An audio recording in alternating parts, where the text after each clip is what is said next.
and with your spirit. A reading from the Holy Gospel according to St. Mark. Glory to you, O Lord.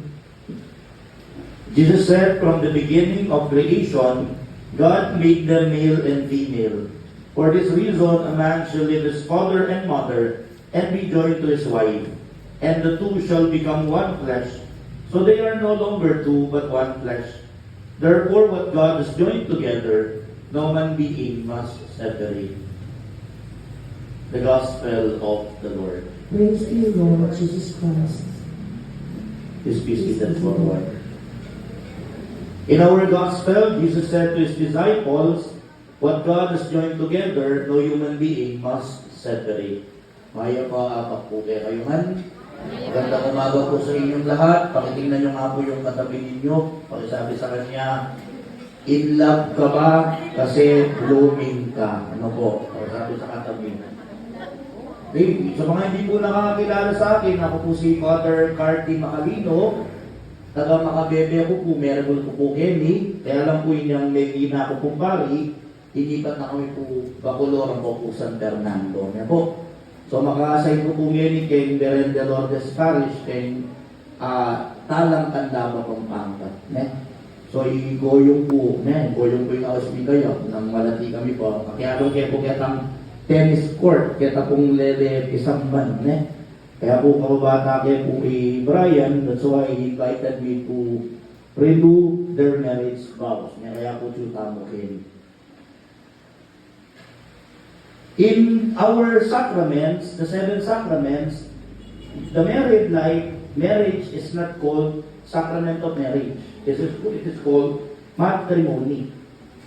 Matrimony comes from 2 Latin words, matris and mater. Matris in English means the womb. Mater, mother. Why does the sacrament, or why does the church call this sacrament matrimony?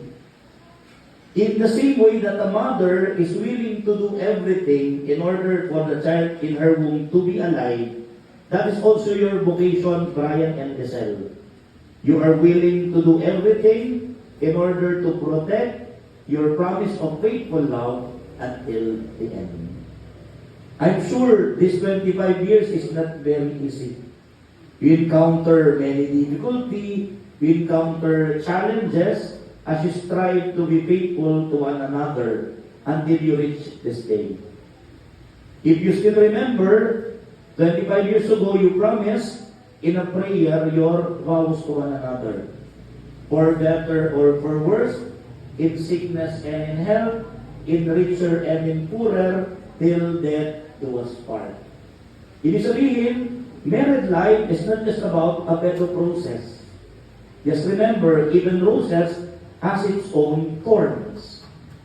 Patsetil ng ning rosas at inyang tinig, manasakit ka. And part of love is being hurt. But what matters the most is not being hurt, but the ability to forgive, the ability to show patience, the ability to still choose one another and to cherish one another. So ngayon po nga dumitiya, sabi tamo na Ibrahim po ni Sel, ito na yan din kalawaran din niya itong at neto. Nandito pinigit kay Brian, 25 years na ko pala na. Yung pakibat na ako ni Sel, peksaga na ako na. Totoo peksaga na.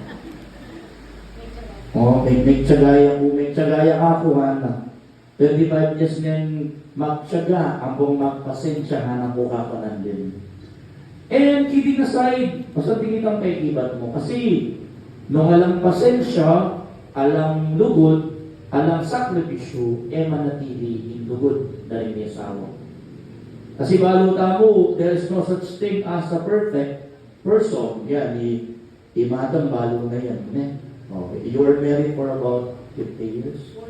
44. It's not easy to be faithful. But, what matter the most is, itang lugod yung tingmetong at metong. Metula ko po, karal pong tao kaya nene. Ibig sabihin, you love Brian and Giselle, you are here to support them. And to become a witness of their fidelity to one another. Kung akong kaiba na ning humilyang iti, i-renew din po yung karelang marriage vows. is susunod ng pasigalan ng singsing at sariwaan da na 25 years ago, pinramis da kinapong Ginoo na luguran ding metong at metong ang aking katataw yan. Ne? Yan po ba siya mga kasal ko first time, panay kong pukutang, nakahanda ka bang mamatay para sa taong pakakasalan mo? Opo, anta.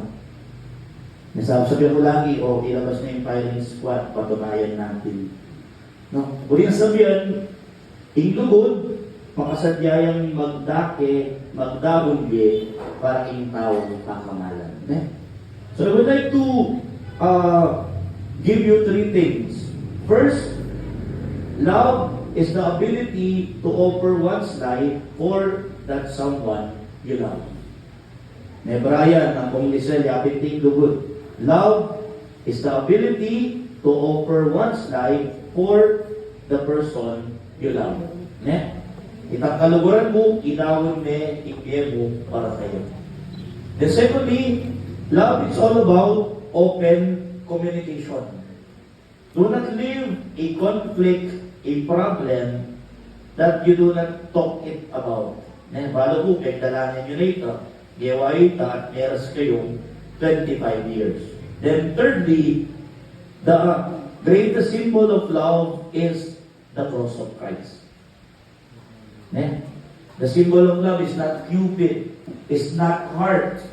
For us Catholic baptized Christians, the greatest symbol of love is the cross of Christ. But because, rather, the cross of Christ is the symbol of love, salvation, and hope. Muli na sabihan, isentro ni kayong lugod ni Kristo, kaya naman may natili kayong niyabe 25 years na ngayon, silver.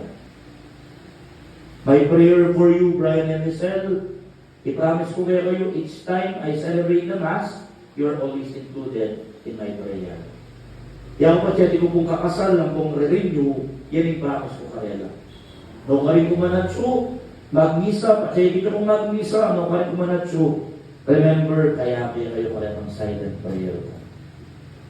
Namanasani nga pong Ginoo, di na kayong siganan, ikatawan at kaisipan, bangsa tuloy lang gabayan, na yan, kaya kayong anak, kailan nila po.